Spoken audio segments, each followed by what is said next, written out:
who are acting under instructions. Of course, you need to do that. But do you go beyond that and deal with and act on their commanders who have given the instructions? Two, and this is more specific, and I want to focus now on the recent demonstrations and attendant deaths and injuries from police actions. From your records, say since the beginning of this year up now, how many Kenyans have lost their lives from police bullets and or truncheons? And I want to tell you, very honest with you, at the last count, we had 73 lost lives. And now speaking as Opiyo, you can dispute or confirm. But from your end, because you are financed by taxpayers to do exactly that, how many lives of Kenyans were lost from police brutality during the demonstrations? And how many cases have we documented of those who had injuries? Many of them are still in hospital as we speak. And if you really care, I could share with you privately outside this forum the details. It's a serious matter, I'm sure you know. Yes. I'm happy my friend Osano Mari is in agreement with that, with me on that here. Now, you have said that you are handicapped. You know, at one point I felt very sorry for you people. When the IG of police referred to you as busybodies. You see? The current one referred to you people as busybodies. Of course, you responded meekly. No. As people who have got no teeth. But even as you lament lack of prosecutorial powers, have you cared to understand that you can institute private prosecution? And you have got lawyers here in the midst. I can see veteran lawyer, this. Yes. Yeah, all lawyers, very eminent lawyers. And eminent thinkers like my friend Dr. Ogon. Okay? Why haven't you taken steps? Because desperate times call for desperate measures. Extraordinary times require that you adopt extraordinary measures. Because if you did that, and eventually the prosecution is stopped, which obviously would happen sometimes, then the public would have taken note. Yeah, how the kind of resolve you have. So I'm just trying to plead with you that even as you seek to be entrenched, to be empowered, to be strengthened, can you do what you need to do with the current powers that you have? Thank you. Thank you very much, Honorable Co-Chairs.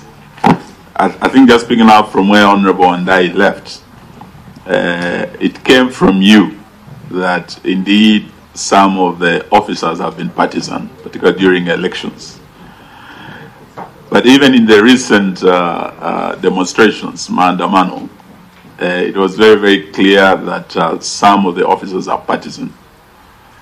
You could see officers saying, we have allowed these demonstrations to go on, we have banned those demonstrations, we will not allow those demonstrations.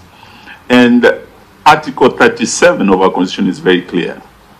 That right, the freedom to demonstrate, the freedom to protest, to picket, is guaranteed by our Constitution. It does not depend on the generosity of Bungei in Nairobi or IG Kome.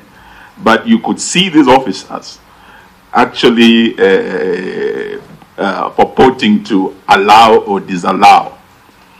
And some demonstrations were very violently handled. Some of us in this dialogue committee were victims. Some of us lost very close friends. Some of us lost our bodyguards. who are actually not just brutalized, injured, but some were shot and killed by police officers. And you could tell that that partisanship was very evident. They couldn't allow demonstrations here in Nairobi, but when we have issues of some money being stolen for students going to Finland, demonstrations were allowed in Eldoret. When there would be tea machines in Kericho being brought and the citizens came out to demonstrate, demonstrations were allowed. But in Kisumu, in certain parts of Western, in Nairobi, the violence, the brutality of the police was shocking. Now that you yourselves admit this partisanship, we want to hear from you. What have you done to address this issue? Because it's a growing menace to enjoyment of fundamental rights and freedoms in our Constitution, particularly Article 37. And it also goes against what you have yourselves told us in Article 244 that requires the highest standards of professionalism and discipline in our officers. Partisanship shows lack of professionalism. It also shows probably the lack of proper training, because you have said one of the issues there you look at is the training of our officers under Article 244D to the highest, in fact, not high standards, the highest standards of competence, integrity, respect for human rights, and fundamental freedoms and dignity. So these are issues we would like you to address us on. But having witnessed firsthand the brutality and abuse of human rights